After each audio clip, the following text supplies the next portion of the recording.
સાંતલપુરના વારાહીમાં જશ્ને ગરીબ નવાઝ અને જશ્ને વિલાદતે હઝુર શેખુ ઇસ્માઇલ કાર્યક્રમ યોજાયો હતો.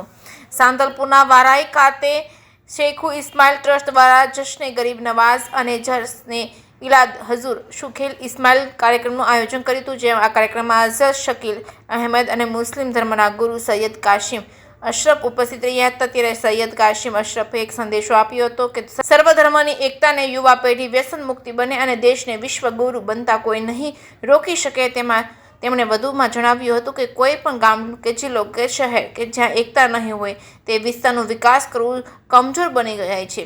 આ દેશમાં જાતિવાદના વાયરસના કારણે કમજોર બની રહ્યું છે. ત્યારે આપણે ઈચ્છીએ કે આપણો દેશ વિશ્વગુરુ બને તો દેશમાં દરેક ધર્મના લોકો એક સમ થઈને રહી, જેથી આપણો દેશનો વિકાસ થાય અને દેશ વિશ્વગુરુ બને. અને વ્યસન મુક્તિ બાબતે તેમણે કહ્યું હતું કે કોઈ પણ દેશનું ભવિષ્ય તેની યુવા પેઢી છે. જો યુવા પેઢી વ્યસનમાં રવાડે ચડી જશે તો તેના ઘર, ગામ અને દેશ માટે નુકસાનકારક છે.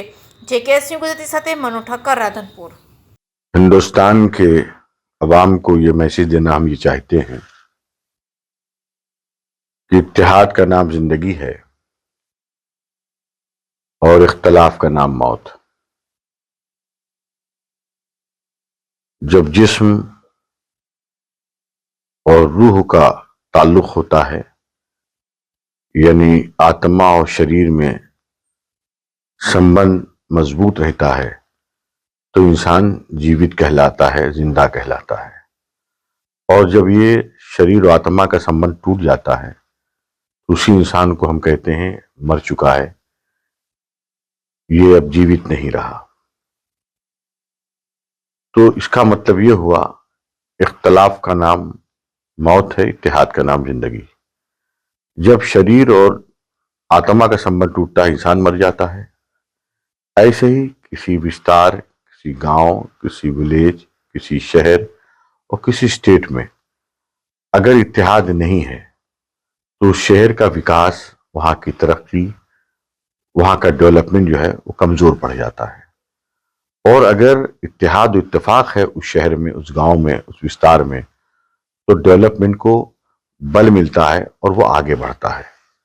इस मुल्क में जो एक कम्युनलवाद का वायरस फैल रहा है, या जातिवाद का, जिससे हमारा मुल्क जो है कमजोर हो रहा है. और हम चाहते हैं ये मुल्क हमारा विश्व गुरु बने. हम अपने पड़ोसी मुल्क चाइना को देखते हैं कि हमारे बाद उसे स्वतंत्रता और आज़ादी मिली और आज दुनिया की एक बहुत बड़ी फौजी ताकत बनकर उभर रहा है. जापान जो है एक छोटा सा मुल्क है, लेकिन वहाँ पे पीस है, यूनिटी है. आज वो सनत की बुनियाद पर वो एक विश्व का एक बहुत बड़ा मुल्क कहला रहा है. हालांकि लैंड के एतबार से बहुत बड़ा मुल्क नहीं है. तो हम चाहते हैं हमारे मुल्क में पीस रहे, अमन रहे, शांति रहे और तमाम लोग, तमाम मज़ाहिब के लोग इंसानी कदरों के साथ रहें, ताकि हमारा मुल्क विश्व गुरु बन सके. और जहाँ तक आपने नशीली पदार्थ की बात की, असल में किसी मुल्क या किसी कौम का जो फ्यूचर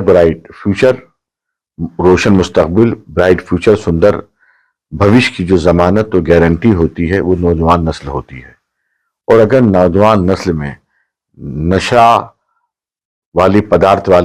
पदार्थ वाली चीज़ें वो करने लगें, यानी नशीली दवाएं खाने लगें, नशे के आदी हो जाएं, तो ये वैसी लत है कि वो युवा पीढ़ी को एकदम ख़त्म और कमज़ोर कर देगी.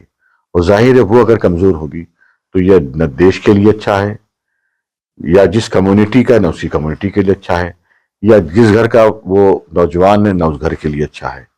इसलिए हम अपनी नस्लों को, अपने युवा पीढ़ी को इस नशीली चीज़ों से बचाने के लिए जितना मुमकिन हो सकता है, संभव हो सकता है, उसका प्रयास करें, कोशिश करें और हम अपनी नस्लों को ज़्यादा पढ़ाएं.